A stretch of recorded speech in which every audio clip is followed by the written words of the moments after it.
Matud pa sa atong tubag sa Salmo, tudloy ako sa imong mga dalan o Ginoo. Sa inyong paminaw kung sundon ginato ang dalan nga itudlo sa Ginoo, sayon o lisod? Mao lagi dayon na itubag lagi lisod. Nya, ganahan mo musubay o dili? Ganahan di mo maglisod-lisod. Nitambong mo sa Sweet Notes concert gabi may day kayo. Pwede na mo mga matay. Mga igsoon, dili baya lisod ang ipasubay sa Ginoo nato nga dalan.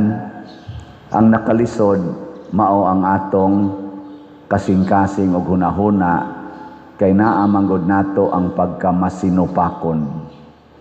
Kana bang gusto ta maghimog atong kaugalingong pamaagi. Unya kung tudluan ta og unsay sakto unya musukwahi sa atong mga plano personal, mahimong lisod kay musuki naman ta, wala na may gugba. Kay sa tinud-anay ang pamaagis Ginoo sayon kayo. Ngano man, una, hustisya. Ug unsa may hustisya, ihatag ngadto sa imong isig katao unsay angay kaniya. Lisod kayo ang pagpangawat or pagpangilog kay magkalalis man, magkaaway man mo. Pero ang paghatag, kinsa gud tay masuko anang hatagan nimo, di ba? Nanglitan unsa may angay ihatag ngadto sa bana, yaw-yaw di ay mga asawa. Unsa man ayaw mo rason diya unsay may ihatag lagi basta makasa ngadto sa bana, yaw-yaw. Dili ang pag-alagad o paghigugma mao nay ihatag. Nya kisa mang banaha ang dili ganahan ana nya lisod ay na ang pag-alagad og paghigugmas bana kasayon ana. Mao say buhaton sa bana ngadto sa asawa ang pag-alagad og paghigugma. Sayon kayo pero suway supaka na pugsa ang imong bana o ang imong asawa nga mosunod sa imong gusto bisag di siya gusto ana dakong gubot perti nagyong problemaha. Unsa may maing ihatag sa mga anak be? Unsa may hustisya ngadto sa mga anak? Matud pas Ginoo, ayaw palaguta ang inyong mga anak. I-inspire sila. Kasayon ra na i-inspire. Mananglitan di gustong mo eskwela, ayaw pugsa. Higda ala na des inyo. Paduaa. Tanawa, di ba? Inigabot ang nag-20 anyos, wa pa na mo grade 1. Makahuna-huna gina. Uy, mo eskwela day ko mo eh. Sige pa eskwela, dayon. Kaya ma-inspired mo na siya, nga imong gisuportahan. Pag imo diyong guruyo, murag baboy na magpamahid pa na sluha pa doong sa eskwelahan. Dito ba eskwela? Luoy ka na, matruma na siya. Di ba? Ako bitas una, undang ko pagka grade 4. Ingos mama ka na dong, undang dong. Kamao na bita ka mo suwat. Undang. Pag humagduha ka tuig, balik kong eskwela.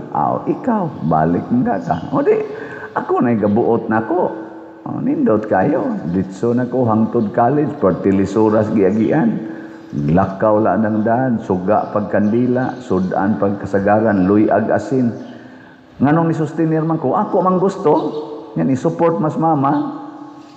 Pero gipugos pa kong mama, niya gasudaan kong luyag asin, niya pugso niyo ko pa eskwela, niya magsuga pagkandila, mayon ko undangon tanim buhata Di ba? Na siya. Muna'y hustisya. Niya ikaduha, kamatuuran.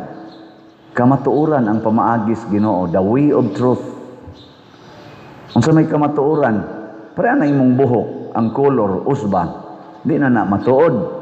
Perti problema ha magsige na sad kag pangitag budget para i-color ana. Pero imo lagi itong dawaton katong kamatuoran pagkasayon. Wa gyud kay daghang buhatonon. Nang imong kilay di lang nimo kiskisan. Kay mo ginay tinuod. Nga wa na jud kay kilay. Mo lang nay puy pagkasayon.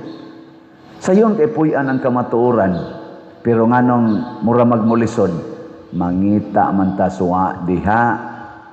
Ayaw pangita suwa diha. Kung ang kamatuoran para sa mga politisyan, ang inyong sweldo mauragid na dagko magikay mog sweldo buwan ninyo tag 100,000 man na, tag 300,000 labi na sa mga dagkog ranggo nato. Kamo pay giilik, kamo pay dagkog sweldo, mangawat pagyud. Ang di man makontintos 100,000, 300,000 ang buwan. Mangita man gyud 300 million, 300 billion ang buwan. Mao na napamangani ko noy moingon nga kinahanglan gyud 2 billion kada buwan i-deliver. Grabe. Mangita gyud suwa diha ba? Mao na nga mulisod kamatuoran. Ni ikatulo, dalan sa gugma. Lisod ay ng gugma day. Uy, tubag. Lisod? Kamao man ang batang gamay, kamao man ang masakiton, kamao ana ang pobre, kamao ana ang dato, kamao ana ang pari, ang madre. Pulos ta kamao wa nay kinahanglang mutudlo nato. Sayon kayo. Lisod kayo magmaster ka o ka na economics magkuhan ka, compute ka na, mag-project ka na mga income. Lisod kayo na. Pero gugma, kasayo na. Pero nganong lisod man, gusto man ka nga ang imong style sa paghigugma mo'y sundon. O niya, unsa man itong style sa paghigugma, ako'y higugbaang. Ato mang usbon ang meaning sa gugma. Ang gugma manggod, ikay akong higugmaon. Kagabi daghan kayong tao dito. Pero wa gid ta kaigo sa atong gi-expect na gidaghanon. Pero daghan na gyud kayong tao. Makita gid nato ang paghigugma nga atong gibutangan man to natog ali-ali kay aron ma-distinguish ang gold ticket, silver, bronze nga atong pasiugda sa concert ang sweet notes ganahan gid sila nga maduol sa mga tao. So nanganaog gid sila lakaw ngadto gubutas mga tao nya pagdayon ng mga few minutes para sa ilang siguro mga 30 or 40 minutes before sila nitapos, nihangyo gyud sila, Padre, pwede na tong paduolo na lang ang tanang tao, wala na lang ng ali-ali. Nako, sige, paduola. Lipay kay sila. Ting daghan mga tao. Nganong ila man tong gibuhat. Tanaw nako isip mga performers, nahigugma sila. Bahala nagmurag hasol, bahala nagmura og kanini ang wala bag bira-birahon sila, pa-picture-picturon, basta ikahatag nila ang unsa gyoy makalipay sa mga tao. Kay mao man na gyud ang gugma, lipayon tika. Palabataan ang bata, kung gihigugma ninyo ang bata, inighilak, unsa may inyong buhaton? Nga inahan o amahan. Ito bag mo buhaton dayon yung tanan para mohilom siya. Usahay inyong isayaw-sayaw, inyong kantahan, inyong isuroy-suroy, basta mohilak. Nga naman, kaya ang nahigugma, dili gusto maghilak ang iyang gihigugma gilingay mong tupad. Lipayon ko nimo. Lipayon ko nimo. Siya. Kamo, nahigugma mo sa atong parokya. Niya, lilipayon ninyo atong parokya. Unsa may buhaton? Biliban ako ninyo. Pwede na mo mga matay. Palit yung slat. Karong gabi magsugod na ta sa atong simbang gabi. simbang gabi. Natay simbang gabi alas 8 ambot na ba kay manimba ani pero wapam ta kasuway ani dinhi. Ato lang suwayan para na sa mga dili kasimbag kaadlawon pero ugma alas 3 sa kaadlawon og alas 5 sa kaadlawon ang atong mga misa. Dito sa mga barangay, 14 ka barangay, doon na sa tay misa dito alas 3:30 ang first group o niya ang second group 7 ka chapels alas 5 sa buntag dungan-dungan ra dinhi mo nang nindot kayo nga maghugop ta ani sakripisyo biya ginang pagmatag kadlawon pero kung nahigugma man tas Ginoo nahigugma ta sa ato isig ka tawo ato nang buhaton.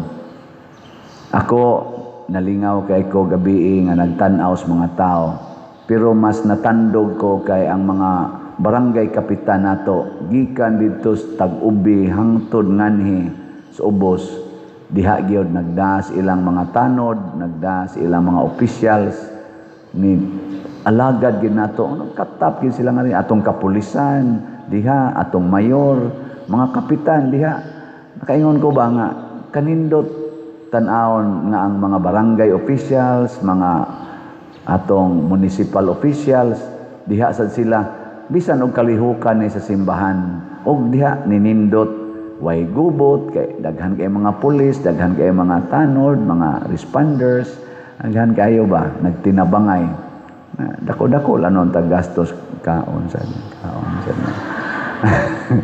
pero sagdi lang gugmam sana ano kaon la ana yun ingon din akong mga kauban nato sa working committee pader mura mag-alkansihon ta ani nako ayaw nila ng ginansya ng kwarta kay dili man tingali na mo gay atong tumong ang ginansya sa kwarta fundraising man ni pader wa gina-raise di funds na lang na may funds ana ang raise wa lang tingali ma-raise loss siguro so fund losing lang ni siya pero ang dakong ginansya ang atong panaghiusa nga ni bugnaw to kaing hangin kusog na kaing hangin kay murag kauwan ni buhabo na ingon ala pader muuwan na ron nako ay di lagi na itugot sa Ginoo kay nalipay siya ning atong panaghiusa igo ra yung mubuhabo gamay human mawa dayon hangtod na gyud nga nahuman wa gyud sala pader wa gyud mo dayon ang uwan nako ay sus nalipay ang Ginoo nitong gibuhat karon nang iya kanang inig-aksyon uwan mga kalima mo ito nag-second action og uwan inig buhabo mo ana din ko ikaw Lord ba pahinomduman dayon minimo basta lingaw na kami pahinomduman dayon minimo nga uwanon gani nako putol mo nga bang makapasalamat tas Ginoo ba mo sa di akong gibuhat nga kada aksyon uwan salamat Lord kay gipahinomduman na sad ko nimo nga ikaw ra gyud nagbuot ani ana mawa na sang uwan salamat Lord kay nawa usay malimot na sad ko pag pasalamat sa Ginoo mukalit na sa uwan ingon ko oy pahinomduman na sad ko nimo Lord imo ra man ning patuangon mo bukhad namang payo nga sira naman ako may jud kay Ginoo kana bang tandog-tandogon lang tabawop ay kalimot lingaw na kay kadiha basig nalimot kang ako'y nagbuot ani ana ayam sang pawagtangon mao na mga igsuon kung magsubay lang tas dalan sa Ginoo matud pas unang pagbasa ako Balaam tin-aw og panan-aw nagsunod sa pulong sa Ginoo magtudlo ko ninyo mga Israel pagkanindot tan-awon sa inyong kahimtang kung magsunod lang Dios Ginoo nindot gyud kaayo mao nang diri gabi ingon sila pader grabiha sa nahitabo diri Luyo no nindot naman kay tan-awon ang atong compound sa simbahan na pila pa lang kakabuan diri nako ang sad nga ang ato sa dinhing mga katawhan grabe ang sad kay mo suporta ug ako lang ana wa ko kasuway diha bugwal anang yuta igo ra jud ko mingon ato unta ni dinhing kuanon sige pader wadwa dayon ana ato unta ni dinhing buhaton sige pader ana sa may ako ana igo ra man ko mingon may ta dinhi buhaton kani dinhi sud sa tong simbahan nindo tan-awon o bati wa jud ko kasuway butang ani bisag usa ka buok sa nindutan na simbahan pader may jud ka mo kana nakuha ko kasuway ang nagbutang ang mga dekorasyon Ato mga youth, ato mga artist diri. Inigingon na to, may butang nga Christmas decor da. Sige pa din. Mao na, ang atong community, ang atong paghigugmaay, ang atong pagsunod sa dalan sa Ginoo nga padung Dios kalipay, padung sa improvement. Muna magampo ta ang atong mga government officials, church officials, maningkamot Dios pagpalambo. Karo si Banaha, basin og magsugod na gitas pagtukod og mga balay. Makaabot na tag mga sa atong record diri mga 39 kabalay na ang kaya natong tukoron atong budget nga atong gitarget. So karon tang si Manaha na akong gi-inform si Bishop Abit, Bishop magtukod na tingin migsugod karong si Manaha. Yan siya nga lipay kay kuana padre. Atong obispo sad nga pertisad ka kanini ang kanabang kusog kay mo tan-aw unsay gikinahanglas mga kabos ba. Kinahanglan gina kayo. Kanindot og ang mga leaders ba ingon ana bitaw magtan-aw unsay ikalipay sa mga taong kabos. Mao ginay pamaagis Ginoo paghatag og maayong balita ngadtos mga kabos. Og sa dinis ato katong nangabanla sa baha nga balay, gagmay magdagko. Ang gagmay gitingali itong masiguro kay katong dagkog balay ma-repair man to nila. Ang gagmay gyud kay napaphaman gyud to. Atong matukuran sa gamayng balay igong mapuy-an dako na kay nang kalipay nila. Aron sila na lay mo padayon nya igo nilang mapadayo gamay banlaso na sa baha. Inauton tang dili na mahitabo no. Basta magsunod tas Ginoo di kita mabanla sa baha. Mubaha hinon ang grasya. Dili ta mabanla sa baha pero magsupak-supak tas Ginoo ato yung sungagon ang iyang mga katuyuan. Mabanlas kita sa dimalas aning kinabuhian. Katapusan na lang lingi sa imong tupad. Ingna dili na gyud ko mubuwag sa Ginoo.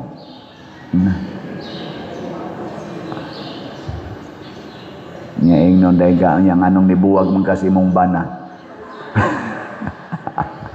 Bita